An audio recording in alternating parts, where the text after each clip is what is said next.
YouBook apresenta Adoráveis Mulheres, de Louisa May Alcott. Tradução, UBK Publishing House. Narração, Maria Carolina Rocha.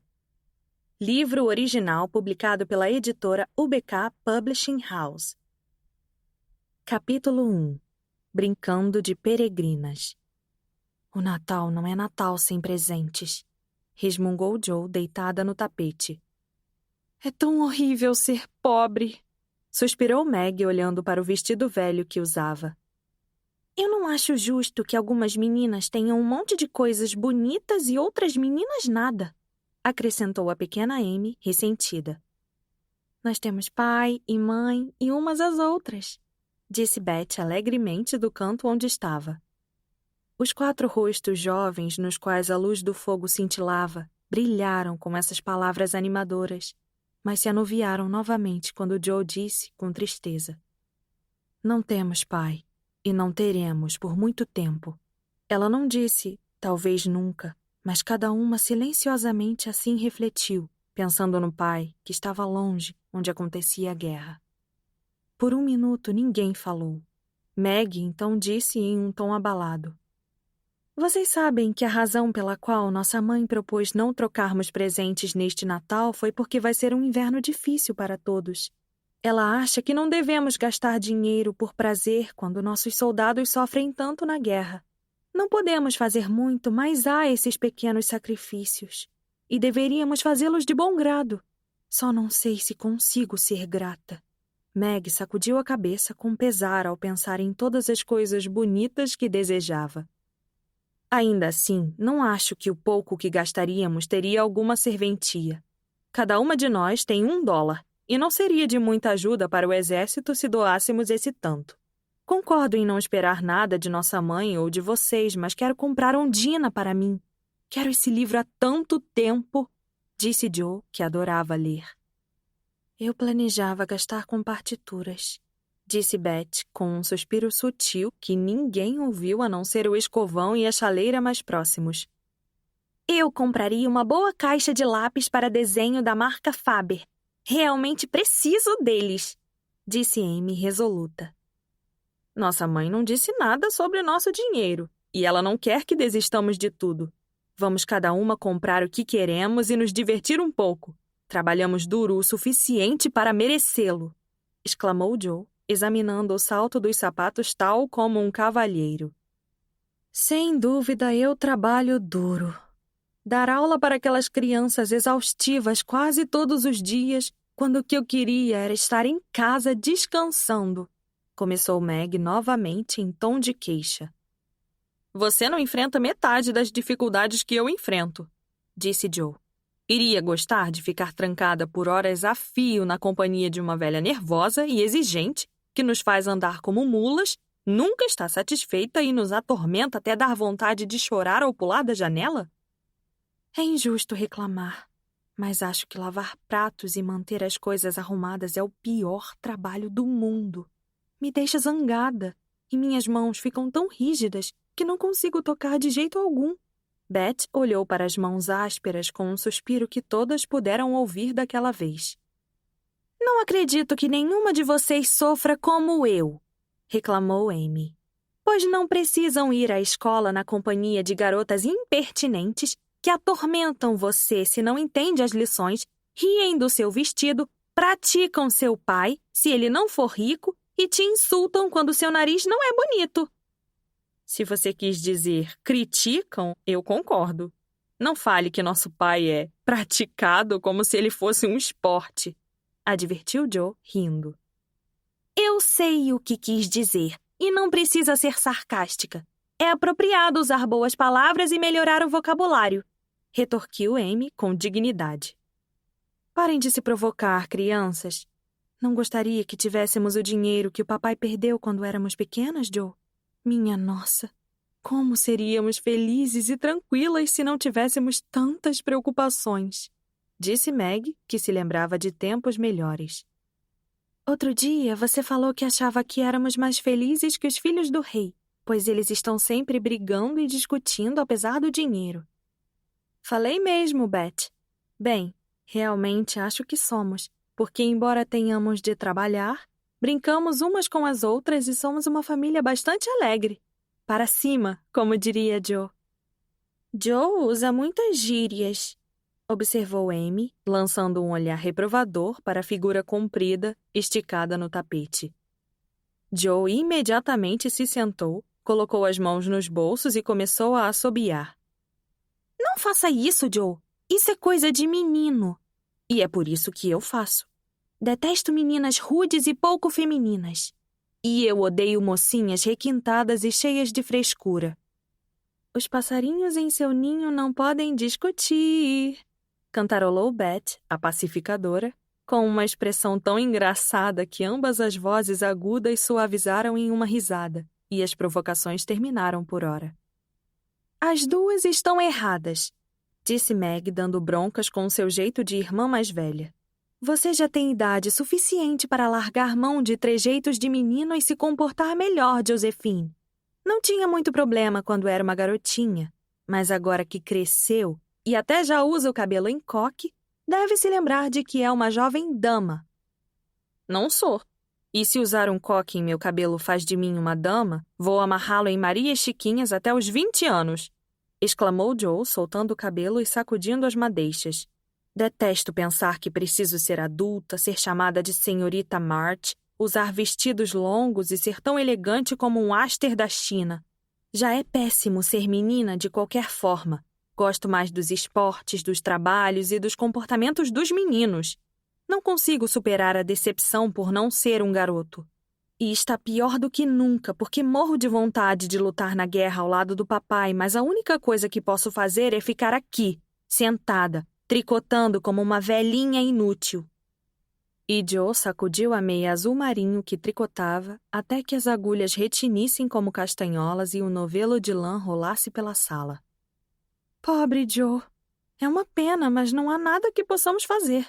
Você deveria tentar usar um nome de menino e fingir ser nosso irmão, disse Beth, acariciando as madeixas desgrenhadas com a mão, cujo toque nem mesmo toda a lavagem de louça e limpeza de poeira conseguiam tornar grosseiro.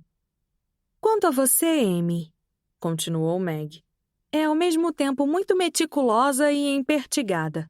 É engraçado agora, mas quando crescer, ficará parecendo um pavãozinho, se não tomar cuidado.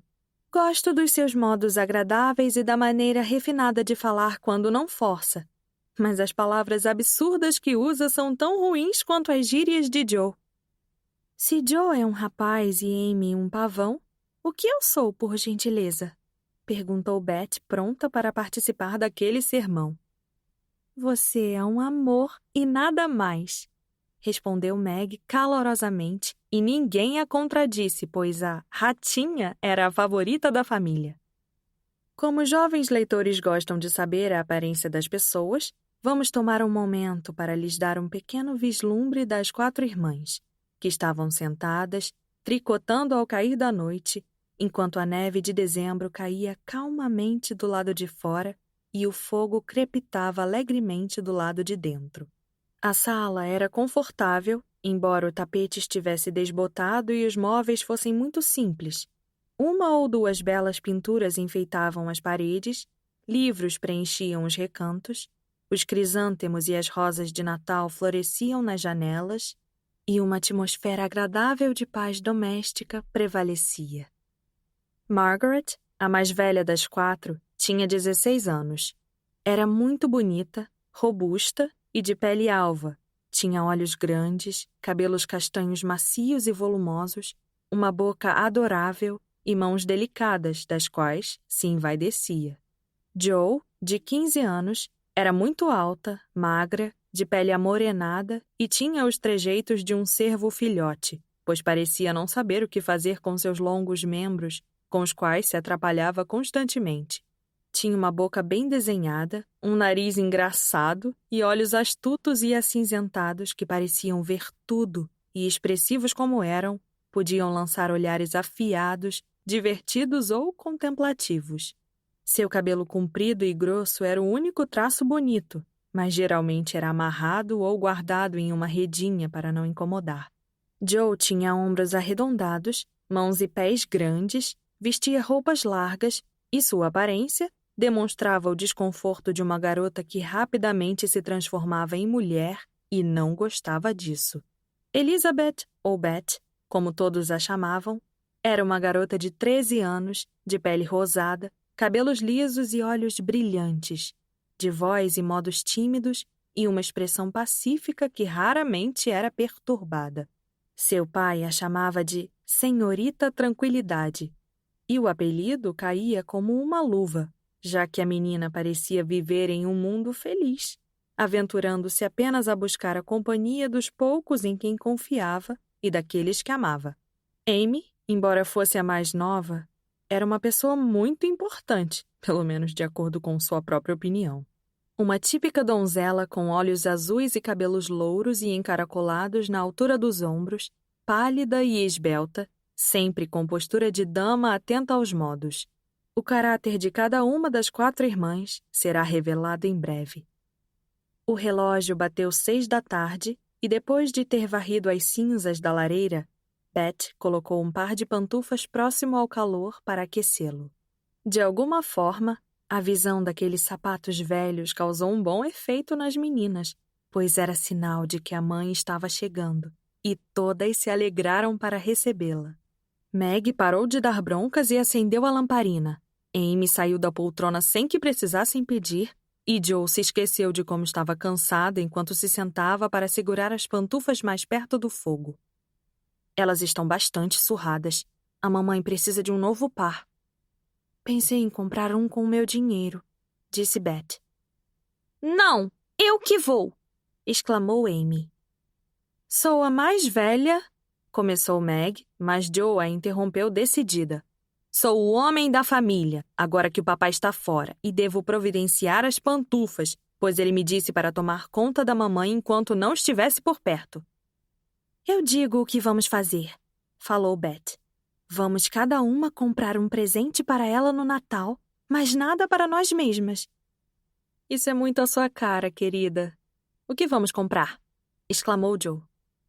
Todas pensaram seriamente por um minuto e então Meg proclamou como se a ideia tivesse surgido pela visão de suas próprias belas mãos. Vou presenteá-la com um belo par de luvas. Coturnos são a melhor coisa, exclamou Joe. Alguns lenços decorados, disse Beth. Vou comprar um frasco de água de colônia. Ela gosta. E não vai custar muito, então vai sobrar um pouquinho para comprar os meus lápis, acrescentou Amy. Como vamos dar os presentes? Perguntou Meg. Vamos colocar tudo na mesa, trazer a mamãe até aqui e vê-la abrir os embrulhos. Você não se lembra como fazíamos nos nossos aniversários? Falou Joe. Eu ficava tão assustada quando era minha vez de me sentar na cadeira com a coroa na cabeça e vê-las marchando à minha volta para dar os presentes com um beijo. Eu gostava dos presentes e dos beijos, mas era horrível abrir os embrulhos enquanto vocês me encaravam, disse Beth, que aquecia o rosto e o pão para o chá ao mesmo tempo. Vamos deixar a mamãe pensar que estamos comprando coisas para nós e assim podemos surpreendê-la. Temos de ir às compras amanhã à tarde, Meg. Há tanto a organizar para a peça da noite de Natal, disse Joe, marchando para um lado e para o outro, com as mãos atrás das costas e o nariz empinado. Não quero mais participar de uma peça. Essa será a última. Estou ficando velha demais para tais coisas, observou Meg, que era a mais criança quando se tratava de brincadeiras de faz de conta. Eu sei que você não vai parar enquanto puder colocar o vestido branco com o cabelo solto e usar joias de papel dourado. Você é a melhor atriz que temos e não conseguiremos mais encenar se deixar de atuar, disse Joe. Devíamos ensaiar hoje à noite. Venha cá, Amy, e ensaie a cena do desmaio. Sua interpretação está tão rígida quanto uma pá. Não posso evitar. Nunca vi alguém desmaiar e não consigo ficar toda roxa e cair desacordada como você faz. Se eu conseguir cair suavemente, então assim farei. Se não, vou me limitar a cair graciosamente numa cadeira.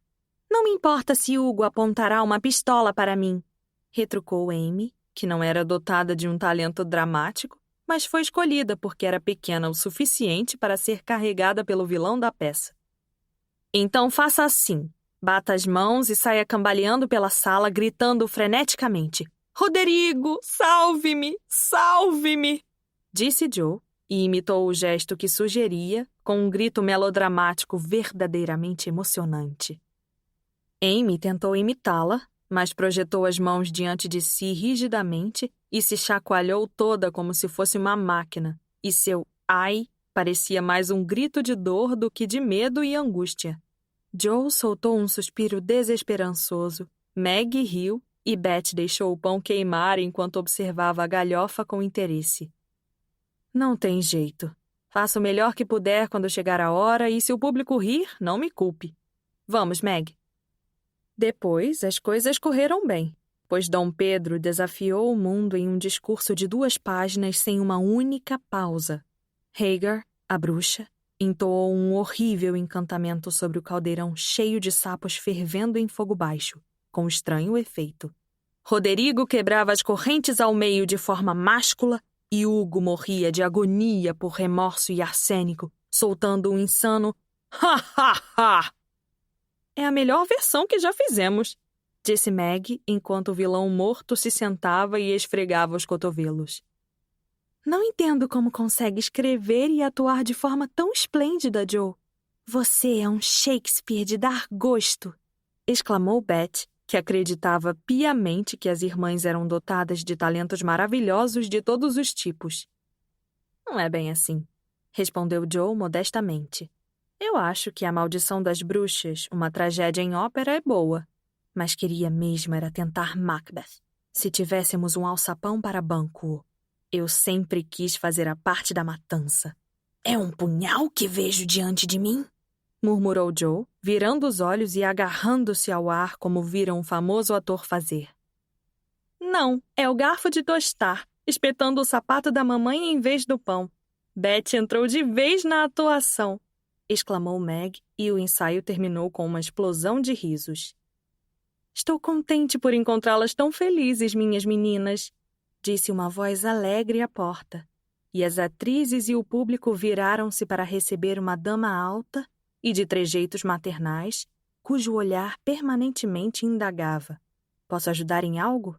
E era verdadeiramente encantador. Ela não estava vestida de forma elegante, mas era uma mulher de aparência nobre. E as meninas achavam que o manto cinza e o gorro fora de moda tinham a sorte de vestir a mãe mais esplêndida do mundo.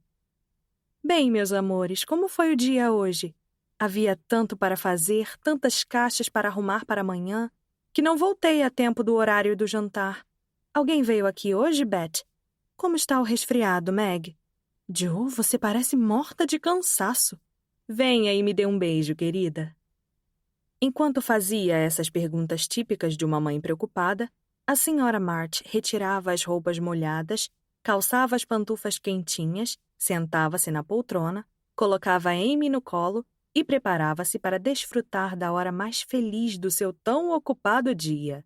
As meninas passavam para lá e para cá, tentando deixar tudo confortável, cada uma à sua maneira.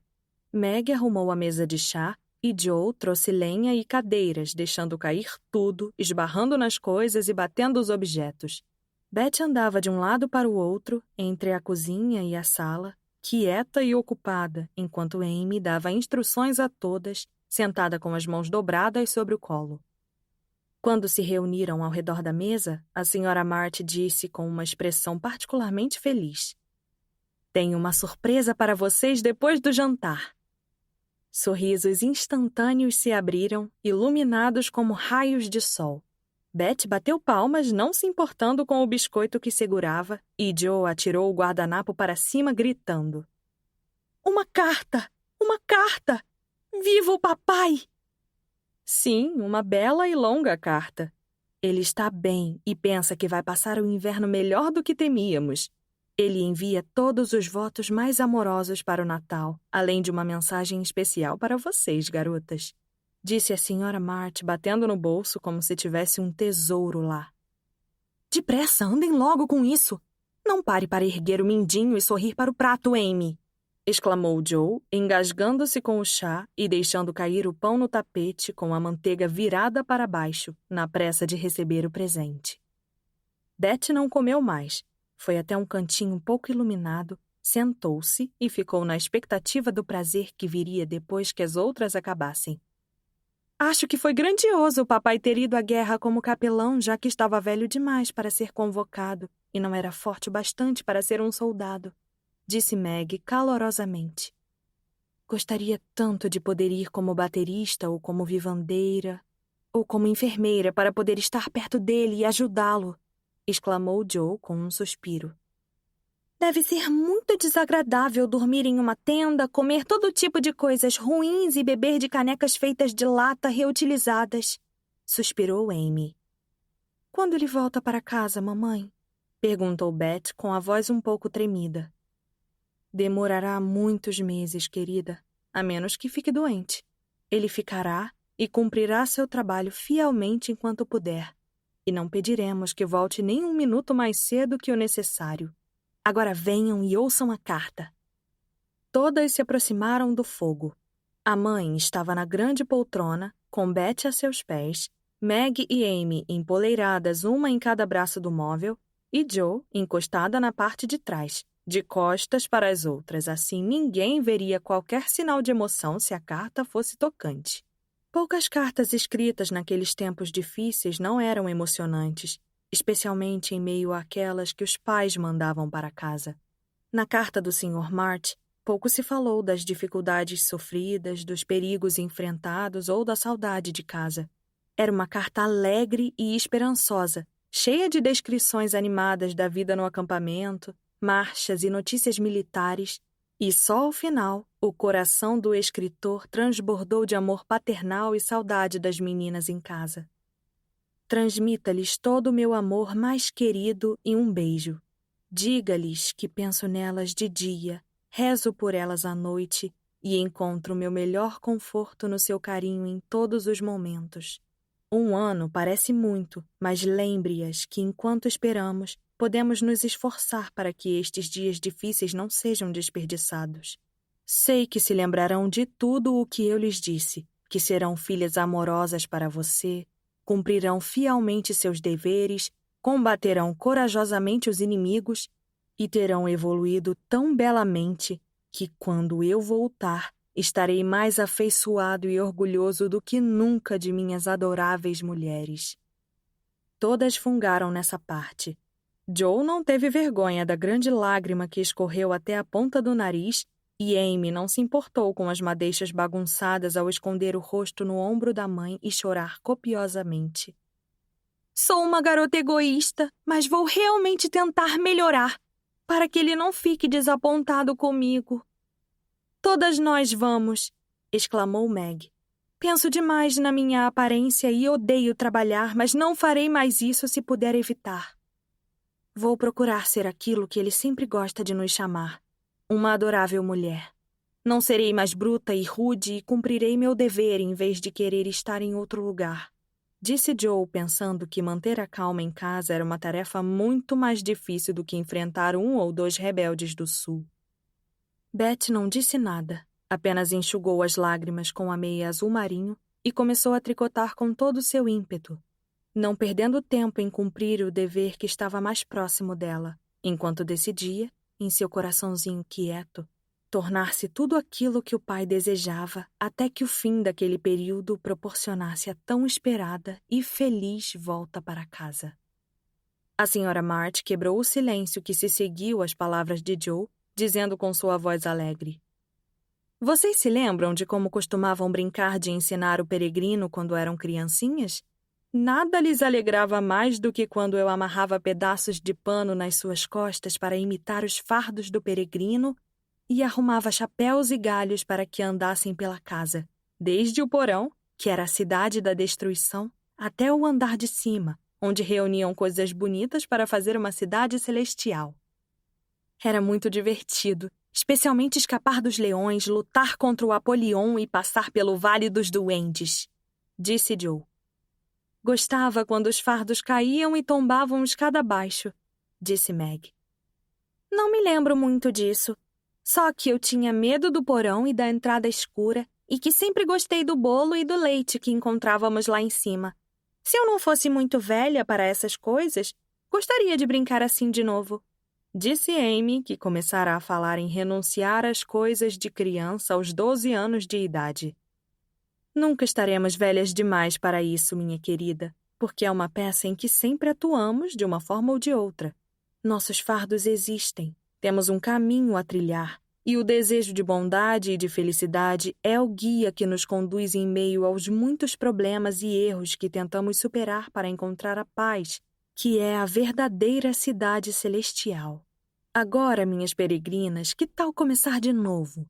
Não como brincadeira, mas de verdade, e ver até onde podem chegar antes que o papai volte para casa. De verdade, mamãe?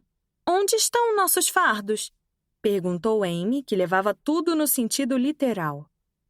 Cada uma de vocês mencionou qual era seu respectivo fardo agorinha mesmo, exceto Beth. Penso que ela não tem nenhum, disse a mãe. Tenho sim. O meu são os pratos e os espanadores, além da inveja que sinto das garotas com pianos bonitos e do medo que tenho das pessoas. O fardo de Beth era tão engraçado que todas quiseram rir, mas ninguém o fez, porque isso a teria magoado ao extremo.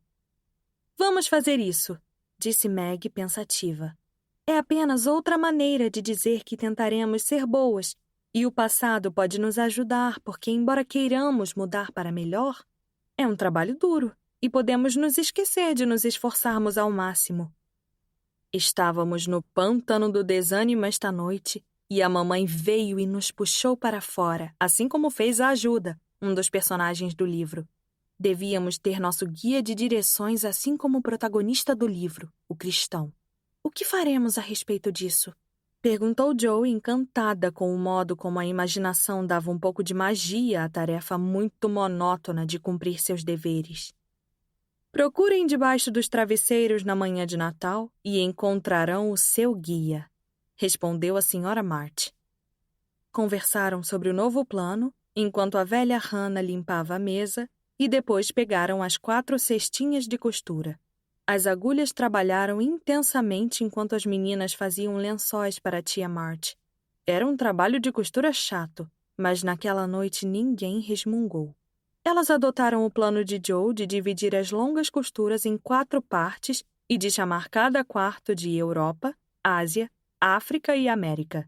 Assim, as meninas se saíram muito bem, conversando sobre os diferentes países enquanto costuravam o caminho através deles. Às 9, pararam de costurar e cantaram como sempre faziam antes de ir para a cama.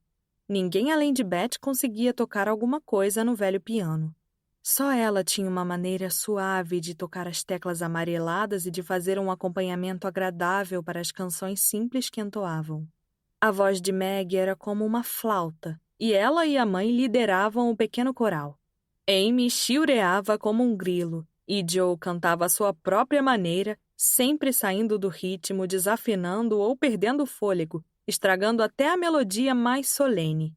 Sempre fora assim, desde que começaram a balbuciar bilha, bilha, estrelinha, e tornara-se um costume doméstico, já que a mãe era uma cantora nata. O primeiro som da manhã era a voz dela enquanto andava pela casa cantando como uma cotovia, e o último som da noite era o mesmo, porque as meninas nunca estariam velhas demais para uma ou outra canção de ninar familiar. Capítulo 2. Um Feliz Natal. Joe foi a primeira a acordar na manhã cinzenta de Natal. Sem meias penduradas na lareira, por um momento, ela se sentiu desapontada. No passado, sua meia chegou a cair certa vez porque estava muito abarrotada de docinhos. Então lembrou-se da promessa da mãe e, enfiando a mão debaixo do travesseiro, tirou um pequeno livro de capa vermelha. Ela o conhecia muito bem. O livro continha a bela e antiga história da melhor vida já vivida e sabia que era um verdadeiro guia para qualquer peregrino que fizesse uma longa viagem. A menina acordou Meg com um Feliz Natal e lhe pediu que verificasse debaixo do travesseiro. Havia ali um livro de capa verde com a mesma imagem dentro e algumas palavras escritas pela mãe, o que tornou o único presente muito precioso aos olhos delas. Naquele momento, Beth e Amy acordaram e procuraram seus livrinhos também. Um branco, outro azul. Sentaram-se para falar deles, enquanto ao leste surgiam os tons rosados do dia que nascia. Apesar das pequenas vaidades, Margaret tinha uma natureza doce e piedosa, que inconscientemente influenciava as irmãs, Jo em especial, que a amava muito ternamente e a obedecia, porque seus conselhos eram dados com muita gentileza. "Meninas!" disse Meg, correndo o olhar da cabeça de madeixas desarrumadas ao seu lado para as outras duas cabecinhas envoltas em toucas de dormir. "A mamãe quer que a gente leia e ame estes livros. Devemos começar já. Éramos leais a esse hábito, mas desde que o papai se foi e todo o problema da guerra nos afetou, passamos a negligenciar muitas coisas. Podem fazer o que quiserem, mas manterei meu livro em cima da mesa e lerei um pouco todas as manhãs assim que acordar. Sei que isso me fará bem e me ajudará durante o dia." Então, ela abriu o livro novo e começou a ler. Jo a abraçou e, aproximando-se do rosto dela, leu também, com uma expressão calma, raramente vista em seu rosto inquieto. "Como a Meg é boa! Venha, Amy, vamos fazer como elas. Vou te ajudar com as palavras difíceis e elas podem explicar as coisas que não entendermos."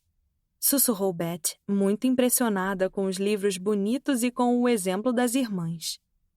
"Estou feliz que o meu seja azul", disse Amy, e depois os quartos caíram em silêncio enquanto as meninas viravam suavemente as páginas. O sol de inverno iluminava os cabelos brilhantes e os rostos concentrados, como uma saudação de Natal. "Onde está a mamãe?" perguntou Meg quando ela e Jo foram atrás da Sra. March para agradecer pelos presentes, meia hora depois. "Só Deus sabe. Algum pobre coitado apareceu pedindo dinheiro e sua mãe foi logo resolver as necessidades dele. Nunca houve uma mulher assim, que doasse comida, bebida, roupas e lenha dessa forma", respondeu Hannah, que morava com a família desde que Meg nascera e era considerada por todas mais como uma amiga do que uma criada. "Acho que ela estará de volta em breve, então asse os bolinhos e deixe tudo pronto", disse Meg, olhando para os presentes reunidos em uma cesta sob o sofá, prontos para serem retirados na hora certa. "Ora, onde está o frasco de água de colônia de Amy?" acrescentou, já que o frasquinho não estava lá. "Ela acabou de pegá-lo para colocar uma fita ou alguma coisa do tipo", respondeu Jo, dançando pela sala para amolecer as novas pantufas. "Meus lenços não ficaram lindos? Hannah os lavou e passou para mim. Eu mesma os bordei", disse Beth, olhando com orgulho para as letras um tanto irregulares que deram um tremendo trabalho. "Deus, ilumine essa menina! Ela bordou mamãe em vez de Sra. M. Que engraçado!" Jo riu enquanto pegava um dos lenços. "Mas não era assim? Achei melhor porque a letra inicial de Meg também é M, e eu não quero que ninguém os use além da mamãe", disse Beth confusa. "Está tudo bem, querida. Foi uma ideia brilhante e sensata. Ninguém confundirá os lenços agora. A mamãe vai amar, tenho certeza", disse Meg com a testa franzida para Jo e um sorriso para Beth. "Aí vem a mamãe. Esconda a cesta, rápido!" exclamou Jo, enquanto uma porta batia e passos soavam no corredor. Amy entrou na sala depressa e pareceu um pouco envergonhada quando viu as irmãs esperando por ela. "Por onde andou? O que está escondendo aí atrás?" perguntou Meg, surpreendida por ver pelos agasalhos que a preguiçosa Amy havia saído tão cedo. "Não ria de mim, Jo. Não queria que ninguém soubesse até o momento certo. Só queria trocar o frasquinho por um grande. Gastei cada centavo para isso, porque estou tentando de verdade não ser mais egoísta." Enquanto falava, Amy mostrou o belo frasco que substituiu o frasquinho barato de antes.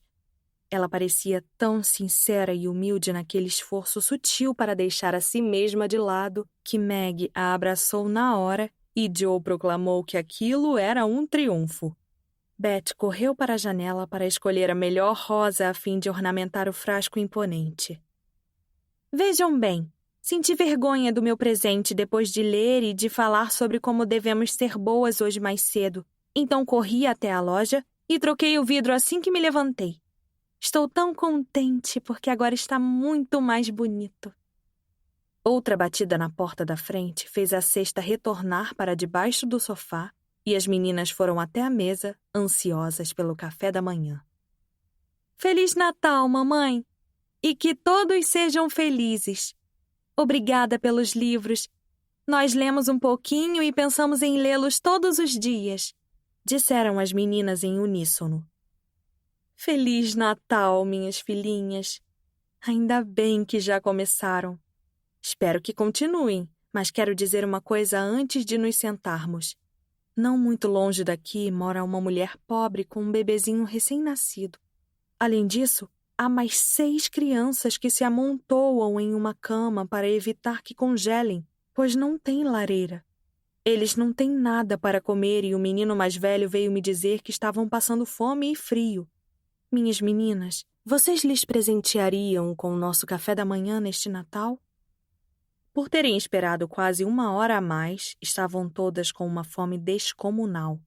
Durante 1 minuto, ninguém falou, mas apenas por 1 minuto, já que Joe exclamou impetuosamente. Estou tão contente por você ter chegado antes de começarmos a comer. Posso ajudar a levar as coisas para as pobres criancinhas? Perguntou Beth ansiosamente. Vou levar o creme e os bolinhos, acrescentou Amy, desistindo heroicamente de sua comida favorita. Meg cobriu as panquecas e empilhou os pães em um grande prato. Eu tinha certeza de que vocês fariam isso, disse a Sra. March, sorrindo de satisfação. Vamos todas comigo, e quando voltarmos comeremos pão puro e leite no café da manhã, mas compensaremos no jantar. Logo estavam prontas e assim partiram. Felizmente era bem cedo. Caminharam pelas ruas secundárias de modo que poucas pessoas as viram e ninguém riu daquela estranha procissão. O local era um quartinho pobre, miserável e vazio, com janelas quebradas, sem lareira, com roupa de cama esfarrapada, uma mãe doente, um bebê aos prantos e um grupo de crianças pálidas e famintas, abraçadas sob uma velha colcha, tentando se manter aquecidas. Os grandes olhos encararam as meninas e, com os lábios arroxeados, sorriram diante daquela visão. Ach, mein Gott! São uns anjos por virem até nós, disse a pobre mulher, chorando de alegria. Anjos engraçados de capuz e luvas, disse Joe, fazendo-os rir. Em poucos minutos, parecia mesmo que espíritos bondosos estavam trabalhando por lá. Hannah, que carregara a lenha, acendeu um fogo como pôde e cobriu os painéis quebrados com chapéus velhos e o próprio manto. A Sra. March deu à mãe chá e mingau, consolando-a com promessas de ajuda, e vestiu o bebezinho tão ternamente como se fosse seu próprio filho. As meninas, enquanto isso, arrumaram a mesa, colocaram as crianças ao redor do fogo e as alimentaram como se fossem passarinhos famintos, rindo, falando e tentando entender o inglês engraçado e rudimentar. Das ist gut, die Engelkinder, crianças anjo, exclamaram os pobrezinhos enquanto comiam e aqueciam as mãos arroxeadas nas chamas aconchegantes. As meninas nunca haviam sido chamadas de anjo e acharam muito amável, especialmente Joe, que fora considerada um sancho desde que nasceu. Foi um café da manhã muito feliz, apesar de não terem comido nada, e quando foram embora, deixando aquela família mais confortável do que antes, creio que não havia em toda a cidade 4 pessoas mais alegres do que as menininhas famintas que abriram mão de sua refeição e se contentaram em fazer o bem na manhã de Natal. Isso é amar o próximo mais que a nós mesmas, e estou feliz por nossa atitude, disse Meg, pegando os presentes enquanto a mãe estava no andar de cima juntando roupas para os pobres Hummel.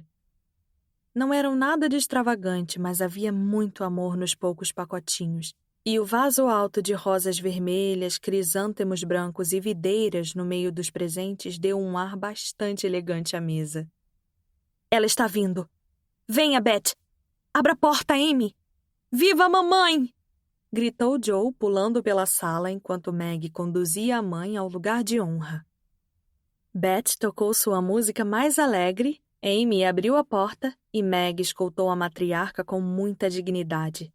A senhora March foi surpreendida e se emocionou, sorrindo com os olhos marejados enquanto examinava os presentes e lia os bilhetinhos que os acompanhavam. Calçou imediatamente as pantufas, colocou um dos novos lenços no bolso, perfumado com a água de colônia de Amy, prendeu uma das rosas como um broche e colocou as belas luvas novas que lhe serviram muito bem. Houve uma boa dose de risos, beijos e explicações, da forma simples e amorosa que torna essas comemorações caseiras tão agradáveis no momento e tão doces de se lembrar muito tempo depois. Logo em seguida, todas colocaram mãos à obra. As cerimônias e caridades matinais levaram tanto tempo que o resto do dia foi dedicado aos preparativos para as festividades da noite. Sendo ainda muito jovens para ir frequentemente ao teatro e não sendo ricas para gastar com apresentações privadas, as meninas usaram sua criatividade. Como a necessidade é a mãe da invenção, fizeram o que precisava ser feito. Suas criações foram muito inteligentes. Instrumentos musicais de papelão, candeeiros antigos feitos de embalagens velhas de manteiga cobertas com papel prateado, lindas vestes feitas com pano velho que luziam decoradas com restos de metal de uma antiga fábrica e armaduras cobertas com pedaços de latas de conserva recortadas. A entrada de cavalheiros não era permitida. Por isso, Joe desempenhou papéis masculinos à vontade e teve imensa satisfação em vestir um par de botas de couro vermelho dadas por uma amiga, que conhecia uma senhora que conhecia um ator.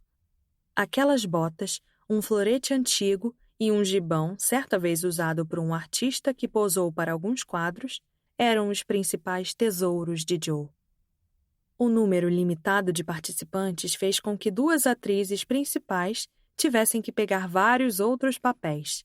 Então, certamente mereciam crédito pelo trabalho árduo de aprender as partes de 3 ou 4 personagens diferentes, trocar de traje várias vezes e administrar o palco. Era um exercício excelente para a memória e uma diversão inofensiva, ocupando muitas horas que, de outra forma, teriam sido ociosas, solitárias ou passadas com companhias menos interessantes. Na noite de Natal, uma dúzia de meninas se amontoaram na cama, que era como um mezanino, e sentaram-se diante das cortinas de algodão azuis e amarelas em uma expectativa agradável. Havia muito barulho e sussurros atrás da cortina, um pouco de fumaça de lamparina e uma risada ocasional de Amy, que estava quase histérica pela excitação do momento. Naquele instante, um sino tocou, as cortinas se abriram e a tragédia em ópera começou. Um bosque sombrio, de acordo com o roteiro, era representado por algumas plantas em vasos, baeta verde cobrindo o chão e uma caverna armada com um varal, com mesinhas dos lados para imitar as paredes. Havia lá dentro um forninho trabalhando sem parar, com uma panela preta sendo aquecida e uma bruxa velha curvada sobre ela. O palco estava escuro e o brilho do forninho tinha um ótimo efeito, especialmente com o vapor de verdade que saiu da panela quando a bruxa tirou a tampa. Esperou-se um momento para que a comoção inicial se acalmasse. Depois, Hugo, o vilão, entrou em cena com sua espada tinindo ao lado do corpo, chapéu amarrotado, barba preta, capa misteriosa e botas. Depois de andar de um lado para o outro muito agitado, bateu na testa e explodiu em fúria, cantando seu ódio por Roderigo, seu amor por Zara e sua agradável decisão de matar um e conquistar a outra. Os tons roucos da voz de Hugo, com um grito ocasional em meio às emoções que transbordavam, foram muito impressionantes e o público aplaudiu no momento em que ele fez uma pausa para respirar. Curvando-se com o ar de alguém habituado aos elogios do público, ele foi até a caverna e ordenou a Hagar que saísse. « Ó, tu, minha serva, Eu preciso de ti. De lá saiu Meg com uma cabeleira grisalha feita de crina de cavalo, caindo sobre o rosto, um manto vermelho e preto, decorado com emblemas cabalísticos e um cajado. Hugo exigiu uma poção para fazer Zara apaixonar-se por ele e outra para destruir Roderigo. Hagar, em uma bela melodia dramática, prometeu ambos e entoou o chamado do espírito que traria a poção do amor. Aqui te chamo, em frente à tua casa. Espírito do ar, rogo que dê sua graça. Nascido das rosas, alimentado com orvalho, em cantos e poções, mostre-me seu trabalho. Traz-me aqui a chave para a felicidade, a perfumada poção de que tenho necessidade. Torne-a doce e forte, irresistível e veloz. Espírito, responda agora ao som da minha voz. Uma suave nota musical soou e na parte de trás da caverna apareceu uma pessoa diminuta em trajes brancos, com asas cintilantes, cabelos dourados e uma guirlanda de rosas na cabeça. Acenando com uma varinha, cantava. Aqui estou, atendo ao chamado, daquele que me invoca em ultimato, sob o brilho da lua prateada. Tome aqui, eis o mágico feitiço, mas alerto, faça bom uso disso, ou o poder esvanecerá em uma lufada. Deixando cair uma garrafinha dourada aos pés da bruxa, o espírito desapareceu. Outro cântico de Hagar produziu mais uma aparição, não tão adorável, pois com um estrondo apareceu um demônio muito feio. Com um som animalesco em resposta, atirou uma garrafa preta a Hugo, desaparecendo com um riso zombeteiro. Após agradecer e guardar as poções na bota, Hugo partiu, e Hagar informou ao público que, como ele havia matado alguns dos amigos dela em tempos passados, ela o amaldiçoara e pretendia frustrar seus planos e se vingar dele. Então, a cortina se fechou e a plateia teve um intervalo para comer doces e discutir os méritos da peça. Uma barulheira semelhante a marteladas soou antes de a cortina subir novamente. Quando se tornou evidente a obra-prima de carpintaria no palco, ninguém reclamou do atraso. Era verdadeiramente magnífica. Uma torre subia até o teto, na metade havia uma janela com uma lamparina queimando, e por detrás da cortina branca, Zara apareceu, com um lindo vestido azul e prateado, esperando por Roderigo. Ele surgiu em belos trajes, com um chapéu de plumas, capa vermelha, madeixas encaracoladas e castanhas, um violão e, é claro, as botas. Ajoelhado aos pés da torre, ele cantou uma serenata em tons melódicos. Zara respondeu e, depois de um diálogo musical, consentiu em fugir com ele. Depois veio o auge da peça. Roderigo pegou uma escada feita de corda, com 5 degraus, jogou uma das pontas e convidou Zara a descer. Timidamente ela passou pelo parapeito, colocou a mão no ombro de Roderigo e estava prestes a saltar graciosamente para baixo, quando, de repente... Ai de mim! Ai de Zara! Ela havia se esquecido da cauda do vestido que ficou presa na janela. A torre cambaleou, inclinou-se para a frente, caiu com um estrondo e enterrou os infelizes amantes nas ruínas. Um alvoroço ecoou quando as botas vermelhas se mexeram loucamente sob os destroços e uma cabeça emergiu exclamando: Eu avisei! Eu avisei! Com maravilhosa presença de espírito, Dom Pedro, o cruel senhor, apressou-se a entrar, arrastou a filha e disse, à parte do roteiro: Não riam, atuem como se estivesse tudo bem. Ordenando que Roderigo se levantasse, baniu-o do reino com raiva e desprezo. Embora decididamente abalado pela queda da torre sobre ele, Roderigo desafiou o velho cavalheiro e não se mexeu. Esse exemplo destemido instigou Zara. Ela também desafiou o senhor e ele ordenou que ambos fossem para as masmorras mais profundas do castelo. Um escudeiro robusto entrou em cena portando correntes e os levou embora, muito assustado e evidentemente esquecendo o discurso que deveria fazer. O terceiro ato era no salão do castelo. Hagar reapareceu para libertar os amantes e matar Hugo. Ouvindo-o chegar, ela se esconde, observa-o colocar as poções em 2 taças de vinho e ordenar a um tímido servo: leva-as aos cativos nas celas e diz-lhes que estarei lá em breve. Ferdinando, o servo, puxa Hugo para o lado a fim de lhe dizer algo e Hagar troca as taças por 2 outras inofensivas. O lacaio então as leva e Hagar devolve a taça que contém o veneno destinado a Roderigo. Com sede depois de uma longa conversa, Hugo bebe o líquido, perde a consciência e, com uma boa dose de tremeliques e cambaleios, cai e morre, enquanto Hagar lhe informa o que fez por meio de uma canção de força e melodia poderosas. Foi uma cena bastante emocionante, embora algumas pessoas possam ter pensado que a repentina aparição dos longos cabelos tenha arruinado um pouco o efeito da morte do vilão. Ele foi chamado à frente da cortina e, com grande propriedade, apareceu conduzindo Hagar, cujo canto foi considerado mais maravilhoso do que todo o resto da encenação.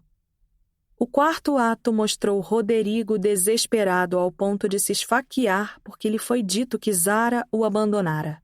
Assim que a adaga entra em seu coração, uma linda canção é entoada sob a janela, informando-o de que Zara está em perigo e que ele pode salvá-la se quiser.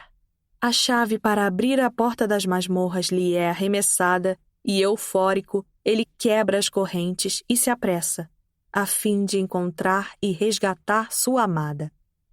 O quinto ato começou com uma cena tempestuosa entre Zara e Dom Pedro. Ele deseja que a moça vá para um convento, mas ela não quer nem saber disso e, depois de apelar misericordiosamente, está prestes a desmaiar quando Roderigo entra e exige a mão dela em casamento. Dom Pedro recusa, pois Roderigo não é um homem rico. Eles gritam e gesticulam muito, mas não entram em um acordo.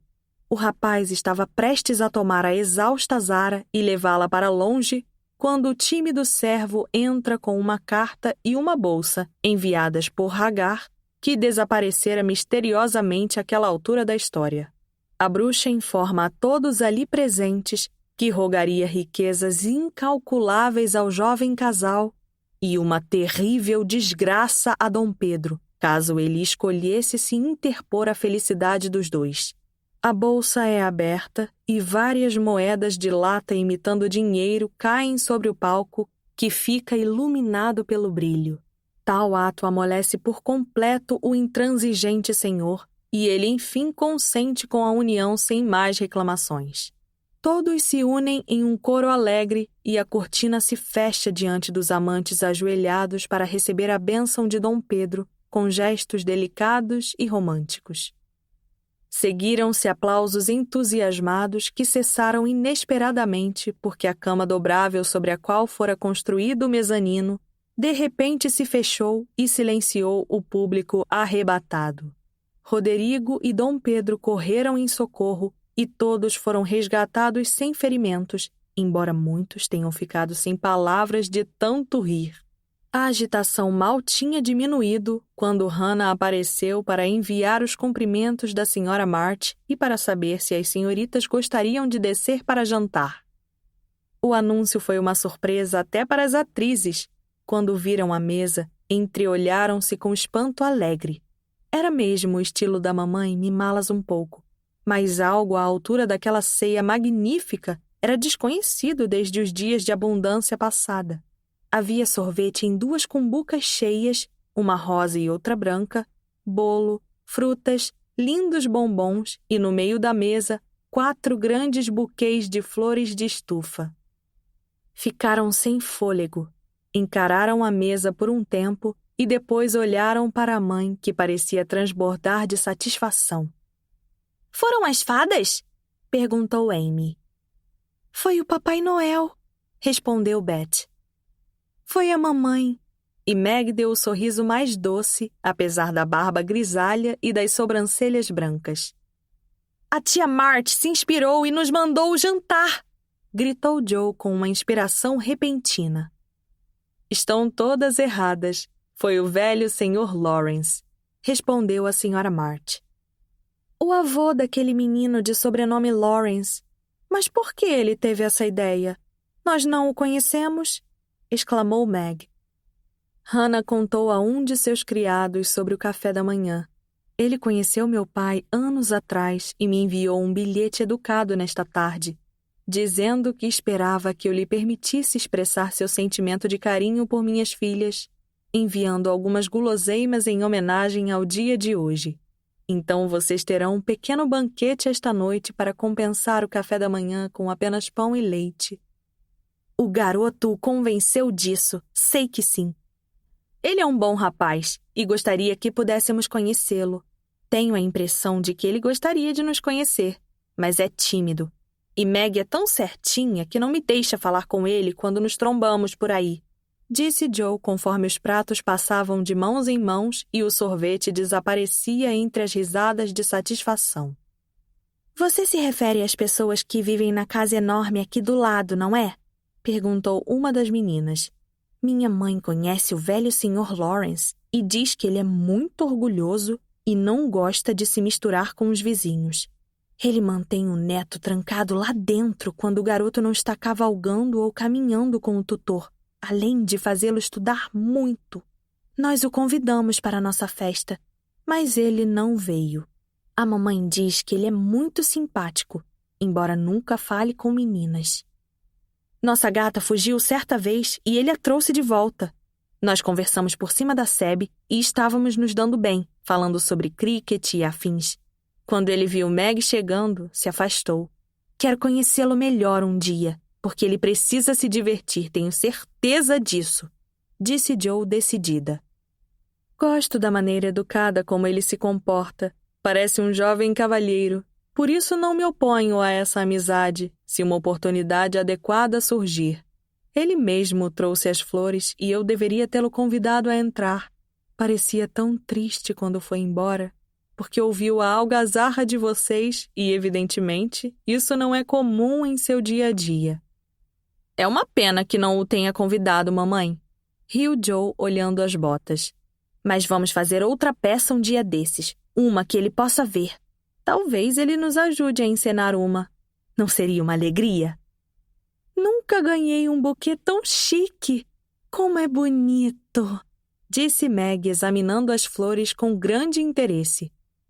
São adoráveis, mas as rosas de Beth são as mais lindas para mim, disse a Sra. March, cheirando o ramalhete meio ressecado que colocara em seu cinto. Beth se aninhou próximo à mãe e sussurrou suavemente.